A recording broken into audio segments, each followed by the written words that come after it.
வயலில் களையெடுக்கும் பணியில் ஈடுபட்ட பெண்கள் மீது இடி விழுந்து 4 பேர் பலி, ஒருவர் மருத்துவமனையில் அனுமதி. கடலூர் மாவட்டம் திட்டக்குடி வட்டம் வேப்பூர் அருகே கழுதூர் அரியனாச்சி கிராமத்தைச் சேர்ந்தவர் சிவகுமார் தாபே தர்மலிங்கம்.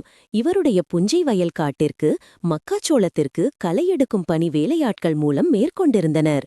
அப்போது இடியுடன் பெய்த மழையினால் வேலை பார்த்து கொண்டிருந்த கழுதூர் கிராமத்தைச் சேர்ந்த வேல்முருகன் மனைவி கனிதா, ராமசாமி மனைவி பாரிஜாதம், சின்ன பொண்ணு என்கின்ற ராஜேஸ்வரி, அர்ஜுனன், அரியனாச்சியைச் சேர்ந்த சிவகுமார் மனைவி ராஜேஸ்வரி ஆகியோர் மீது இடி விழுந்து சம்பவ இடத்திலேயே பரிதாபமாக இறந்தனர். மேலும் கழுதூர் கிராமத்தைச் சேர்ந்த கதிரவன் மனைவி தனலட்சுமி என்பவர் சிகிச்சைக்காக வேப்பூர் அரசு மருத்துவமனைக்கு கொண்டு செல்லப்பட்டார். இச்சம்பவம் குறித்து தகவல் அறிந்து விரைந்து சென்ற வேப்பூர் காவல்துறை மற்றும் தீயணைப்புத் துறையினர் இறந்து வருகையினால் மீட்டு விசாரணை மேற்கொண்டு வருகின்றனர்.